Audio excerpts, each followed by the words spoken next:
ഇങ്ങനൊരു പദ്ധതിക്ക് അനുവാദം കൊടുക്കുക എന്നുള്ളതും അത് നടപ്പാക്കലാണ് വികസനം എന്ന നിലയ്ക്ക് വാശി പിടിച്ചുകൊണ്ട് അതിനുവേണ്ടി നിലപാടെടുക്കുക എന്ന് പറയുന്നത് തന്നെയാണ് കരുതിക്കൂട്ടി മനുഷ്യനിർമ്മിതമായ ഒരു ദുരന്തത്തിന് വഴിവെക്കുന്നത്.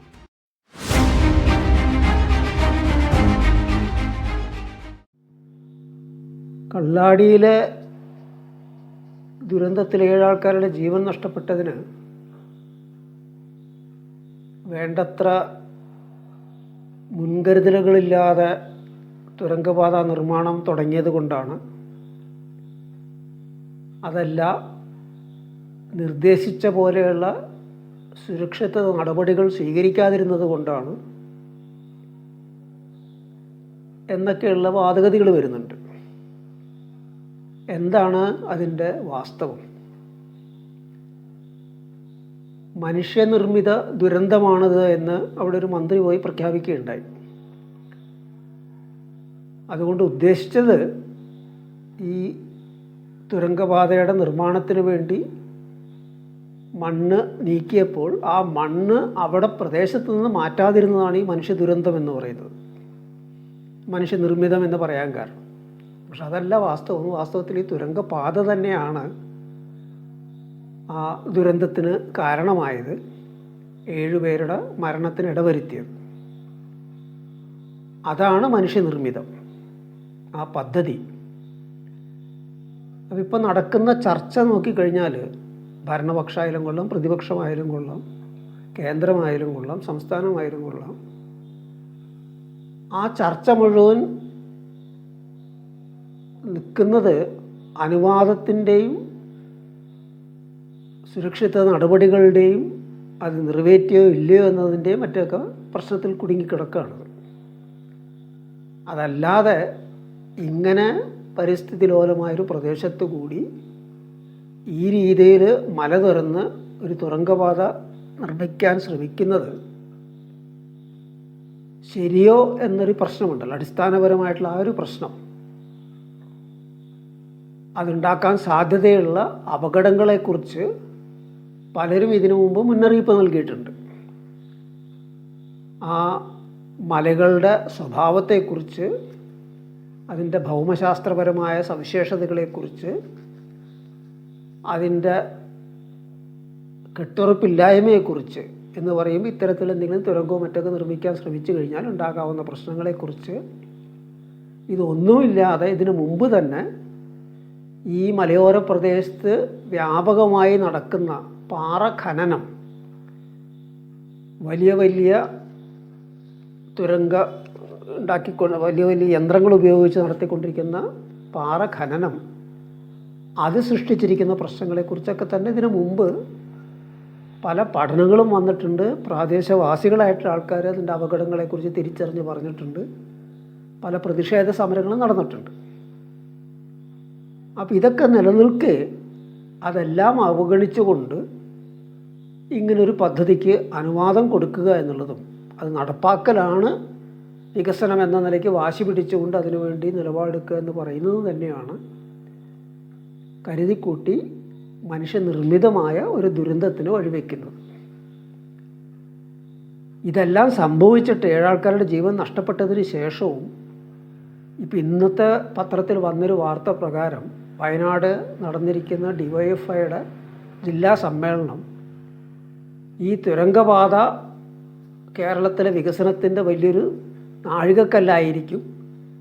വയനാടിൻ്റെ വികസനം മാത്രമല്ല, മറിച്ച് ബാംഗ്ലൂർ, ചെന്നൈ വ്യവസായ പാത അതിങ്ങോട്ട് നീട്ടുന്ന പ്രശ്നങ്ങൾ, അതിൽ ഈ തുരങ്കപാതയ്ക്ക് വഹിക്കാൻ കഴിയുന്ന പങ്ക്, അതുപോലെ ഉണ്ടാകാൻ പോകുന്ന വികസനം എന്നൊക്കെ പറഞ്ഞ് പല പല കാര്യങ്ങളും പറഞ്ഞുകൊണ്ട് എന്ത് വില കൊടുത്തും ഇത് നിലനിർത്തണം, ഇത് ഈ പദ്ധതിയെ അട്ടിമറിക്കാനാണ് ഇപ്പോഴത്തെ ഭരണപക്ഷം ശ്രമിച്ചുകൊണ്ടിരിക്കുന്നത്, അത് അനുവദിക്കാൻ പാടില്ല എന്നൊക്കെയുള്ള നിലപാടാണ് എടുത്തിരിക്കുന്നത്.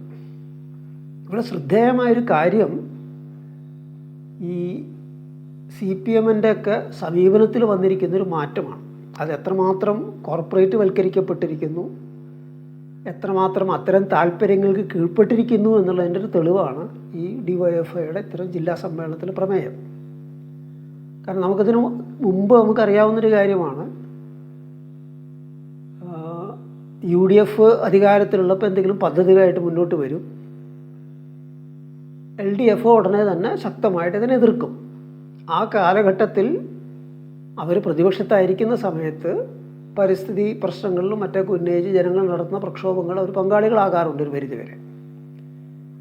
പക്ഷെ ഇപ്പോൾ നമ്മൾ കാണുന്നത് നേരെ തിരിച്ചാണ്. എന്ത് വില കൊടുത്തും ഇതൊക്കെ നടപ്പാക്കിയേ പറ്റൂ എന്നുള്ള വാശിയാണ് അവർക്കുള്ളത്. കാരണം ഞാൻ നേരത്തെ സൂചിപ്പിച്ചതുപോലെ പൂർണ്ണമായിട്ടും തന്നെ ഇവിടുത്തെ കുത്തകകളുടെ താല്പര്യങ്ങൾക്ക്, കോർപ്പറേറ്റുകളുടെ താല്പര്യങ്ങൾക്ക് കീഴ്പ്പെട്ടുകൊണ്ട് അതിൻ്റെ ഭാഗമായി നിന്നുകൊണ്ട് അതിൻ്റെ ഏറ്റവും നല്ല നടത്തിപ്പുകാർ ഞങ്ങൾ തന്നെയാണ് എന്ന് അവരെ ബോധ്യപ്പെടുത്തിക്കൊണ്ട് സർക്കാരിലേക്ക് വരാൻ, ഭരണത്തിലേക്ക് വരാനും അത് നിലനിർത്താനുമുള്ളൊരു താല്പര്യമാണ് അവർക്ക് മുന്നിട്ട് നിൽക്കുന്നത്. അപ്പോൾ അതുകൊണ്ട് തന്നെ ഇത്തരം വിഷയങ്ങളിൽ ഇവരെ ഒന്നും ആശ്രയിച്ചിട്ട് കാര്യമില്ല. ഭരണപക്ഷത്തിലുള്ളവരായാലും കൊള്ളാം, പ്രതിപക്ഷത്തിലുള്ളവരായാലും ശരി, എല്ലാവരും ആത്യന്തികമായിട്ട് ഈ ഒരു താല്പര്യത്തിൻ്റെ ഒപ്പം നിൽക്കുന്നവരാണ് എന്ന് പ്രത്യക്ഷത്തിൽ തെളിയുന്നൊരു സാഹചര്യത്തിൽ ജനങ്ങൾ തന്നെയാണ് അതിന് മുന്നോട്ട് ഇറങ്ങേണ്ടി വരിക. അവിടെ വരുന്നൊരു പ്രധാന പ്രശ്നം അടിയന്തര നേട്ടത്തെ മുൻനിർത്തിക്കൊണ്ട് ഈ രാഷ്ട്രീയ കക്ഷികൾ നടത്തുന്ന പ്രചരണം ജനങ്ങൾക്കിടയിൽ ഉണ്ടാക്കുന്ന സ്വാധീനമാണ്. ഇപ്പോൾ ഉദാഹരണത്തിന് ഈ തുരങ്കപാതയുടെ വിഷയം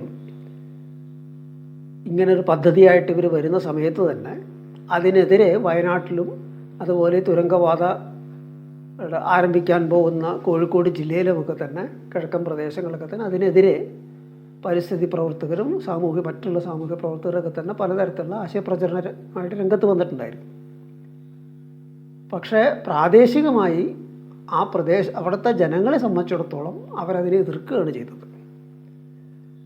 ഞങ്ങൾക്ക് ഗുണം ചെയ്യുന്നൊരു കാര്യമാണത്, നിങ്ങളതിനെ തടയരുത്, എതിർക്കരുത് എന്ന് ഹ്രസ്വദൃഷ്ടിയോടുകൂടി അടിയന്തരമായി കിട്ടാൻ പോകുന്ന എന്തോ ഒരു നേട്ടം മനസ്സിൽ കണ്ടുകൊണ്ട് ഉള്ളൊരു സമീപനമാണ് ജനങ്ങളുടെ ഭാഗത്തുനിന്ന് ഉണ്ടായത്. അത് ഇന്ന് നിലനിൽക്കുന്നൊരു ജീവിത സാഹചര്യം കൂടെയായിട്ട് ബന്ധപ്പെട്ടിട്ടാണ്. കാരണം ഉദാഹരണത്തിന് ഇങ്ങനൊരു സംഭവം വരുവാണെങ്കിൽ അതിൻ്റെ ഭാഗമായിട്ട് ഭൂമി ഏറ്റെടുക്കൽ, അല്ലെങ്കിൽ ഭൂമിയുടെ വില വർദ്ധിക്കുക, പുതിയ പുതിയ കച്ചവട സാധ്യതകൾ ഉയർന്നു വരിക, ടൂറിസത്തിൻ്റെ സാധ്യതകൾ ഉയർന്നു വരിക, അങ്ങനെയുള്ള അടിയന്തര ലാഭം കണ്ടുകൊണ്ടാണ് പലപ്പോഴും ജനങ്ങൾ ഇത്തരത്തിൽ പ്രതികരിക്കുന്നത്. സാമൂഹ്യ നിലനിൽപ്പിനെക്കുറിച്ചും സാമ്പത്തിക വികസനത്തെക്കുറിച്ചൊക്കെ തന്നെയുള്ള മൗലികമായി വ്യത്യസ്തമായ ഒരു കാഴ്ചപ്പാട്, അതിനെ മുൻനിർത്തിക്കൊണ്ട് മാത്രമാണ് ജനങ്ങൾക്കിടയിലുള്ള ഇത്തരത്തിലുള്ള ബോധത്തിന് മറികടക്കാൻ കഴിയുള്ളൂ, അല്ലെങ്കിൽ അതിനെ പരിവർത്തനപ്പെടുത്താൻ കഴിയുള്ളൂ.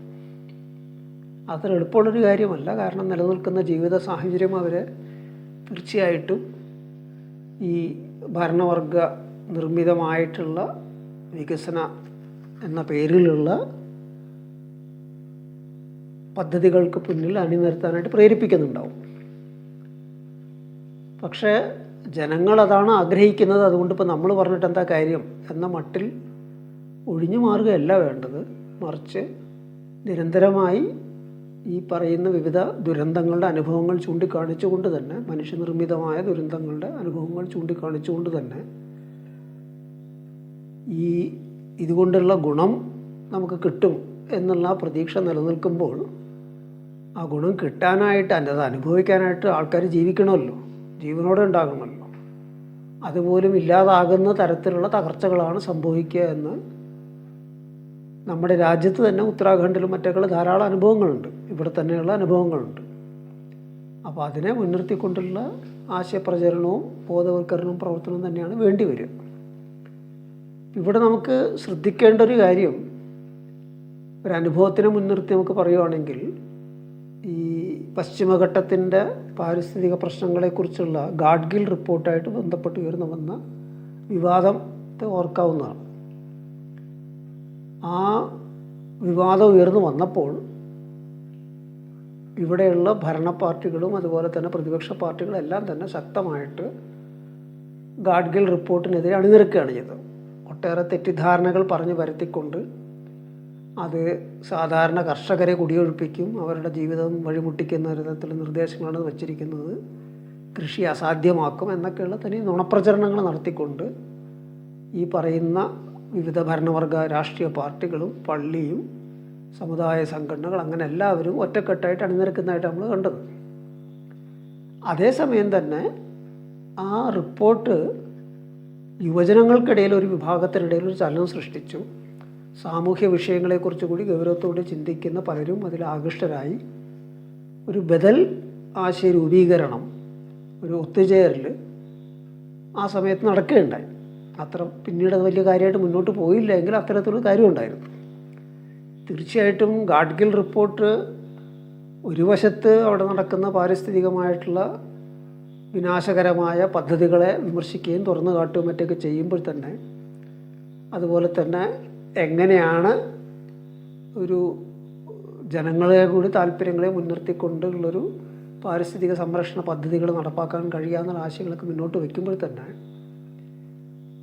ഇതെല്ലാം തന്നെ നിലനിൽക്കുന്ന ഭരണവ്യവസ്ഥയിൽ അതിൻ്റെ അകത്ത് ചില സംവിധാനങ്ങൾ ഉണ്ടാക്കിക്കൊണ്ട് നടപ്പാക്കിയെടുക്കാൻ കഴിയും എന്നുള്ളൊരു പ്രതീക്ഷയാണത് മുന്നോട്ട് വെച്ചത്, അതിനുള്ള നിർദ്ദേശങ്ങളാണത് മുന്നോട്ട് വെച്ചത്.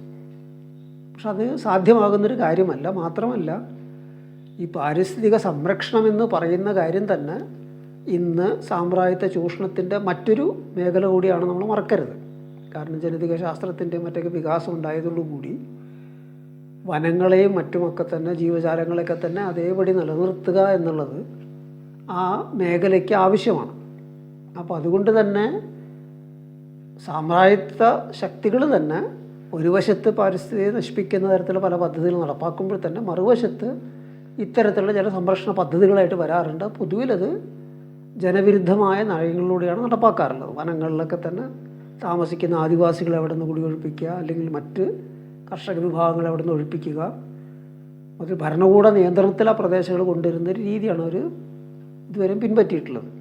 അപ്പോൾ അതിൽ നിന്ന് വ്യത്യസ്തമായിട്ട് ജനങ്ങളുടെ അധികാരത്തിന് കീഴിൽ, ജനകീയ അധികാരത്തിന് കീഴിൽ മാത്രമാണ് വാസ്തവത്തിൽ യഥാർത്ഥത്തിലുള്ള പാരിസ്ഥിതിക സംരക്ഷണം സാധ്യമാവുള്ളൂ എന്നാണ് ദണ്ഡകാരണ്യത്തിലെയും ജാർഖണ്ഡിലെയൊക്കെ തന്നെ സമൂർത്ത അനുഭവങ്ങൾ നമുക്ക് കാണിച്ചു തരുന്നുണ്ട്. അവിടെ നടന്ന വിപ്ലവ മുന്നേറ്റത്തിൻ്റെ ഭാഗമായി ഒരു ബദൽ ജനകീയ അധികാരം ഉയർന്നു വന്നപ്പോൾ ആ ജനകീയ അധികാരം പ്രാദേശികമായിട്ടുള്ള വിഭവങ്ങളുടെ ശരിയായ രീതിയിൽ ഉപയോഗപ്പെടുത്തുന്നതിനെക്കുറിച്ചുള്ള നയങ്ങൾ ആവിഷ്കരിച്ചു, പാരിസ്ഥിതികമായ നയങ്ങൾ ആവിഷ്കരിച്ചു, വനം കൊള്ള തടഞ്ഞു. അതിൻ്റെയൊക്കെ ഫലമായിട്ട് ആ പ്രദേശങ്ങളിൽ വനവിസ്തൃതി വല്ലാതെ വർദ്ധിച്ചിട്ടുണ്ട് എന്നുള്ളത് സർക്കാരിൻ്റെ വകുപ്പുകൾ തന്നെ അംഗീകരിക്കേണ്ട ഒരു അവസ്ഥയുണ്ടായിരുന്നു. അപ്പോൾ ജനകീയ അധികാരത്തിലൂടെ സാധ്യമാകുന്ന യഥാർത്ഥ പാരിസ്ഥിതിക സംരക്ഷണം തന്നെയാണ് ഇത്തരം പ്രശ്നങ്ങൾക്കൊരു പരിഹാരമുണ്ടാകുക. അതിലേക്ക് ജനങ്ങളെ ബോധവൽക്കരിക്കുന്ന, ആ ദിശയിലേക്ക് അവരെ ഉയർത്തിവിടുന്ന ഒരു പ്രവർത്തനങ്ങൾക്ക് തന്നെയാണ് മുൻതൂക്കം കൊടുക്കേണ്ടി വരിക.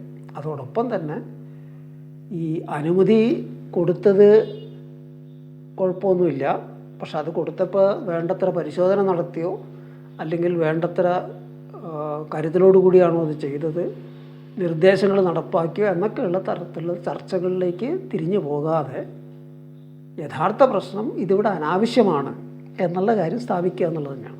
ഇതിലിപ്പോൾ ചിലർ ഇവിടെ ഇതിനോട് ചൂണ്ടിക്കാണിച്ചിട്ടുണ്ട്, 2000 ചില്ലാനും കോടിയാണ് ഈ പദ്ധതിക്ക് വേണ്ടി നീക്കി വയ്ക്കുന്നത്. അതിന് പറയുന്നൊരു കാരണം വയനാട്ടിലെ ജനങ്ങൾ അസുഖം ബാധിച്ചു കഴിഞ്ഞാൽ പെട്ടെന്ന് തന്നെ കോഴിക്കോട് മെഡിക്കൽ കോളേജിൽ എത്തിക്കാനായിട്ട് ഉപകരിക്കുന്നൊക്കെയാണ് പറഞ്ഞ ഒരു കാരണം. അത് പലരും ചൂണ്ടിക്കാണിച്ച് ഇതിൻ്റെ ഒരു കാൽഭാഗം മതി വയനാട്ടിൽ തന്നെ അതിഗംഭീരമായൊരു മൾട്ടി സ്പെഷ്യാലിറ്റി ആശുപത്രി പണിയാനായിട്ട്, അതുപോലെ തന്നെ വയനാട്ടിൽ തന്നെ റോഡ് ഗതാഗതം മെച്ചപ്പെടുത്താനായിട്ട്, അതുപോലെ ചുരത്തിൻ്റെ പാത മെച്ചപ്പെടുത്താനായിട്ട്. ഇതൊക്കെ തന്നെ ഇതിലൊരു ചെറിയൊരു ഭാഗം മതി. അപ്പോൾ യഥാർത്ഥത്തിൽ വയനാടിൻ്റെ ഗതാഗത പ്രശ്നങ്ങൾ പരിഹരിക്കാൻ ഇത് ആവശ്യമില്ല, അനാവശ്യമാണ്. മാത്രമല്ല അപകടമാണ്. വയനാടിൻ്റെ തന്നെ നിലനിൽപ്പിനും കോഴിക്കോടിൻ്റെ കിഴക്കൻ പ്രദേശങ്ങളിലെ ജനങ്ങളുടെ നിലനിൽപ്പിനും അപകടകരമായൊരു കാര്യം തന്നെയാണത്. ആ നിലയ്ക്ക് തന്നെയാണ് അതിനെ ശക്തമായിട്ട് എതിർക്കേണ്ടത്. സുരക്ഷിതമായ രീതിയിൽ നടപ്പാക്കിയെടുക്കുക എന്നുള്ളതല്ല പ്രശ്നം. ഇത് അനാവശ്യമാണ്, ഇത് അപകടമാണ് അനിവാര്യമായും ദുരന്തം വരുത്തി വയ്ക്കുന്നൊരു കാര്യമാണെന്ന് പറഞ്ഞാൽ അതിനെ എതിർക്കുകയാണ് വേണ്ടത്.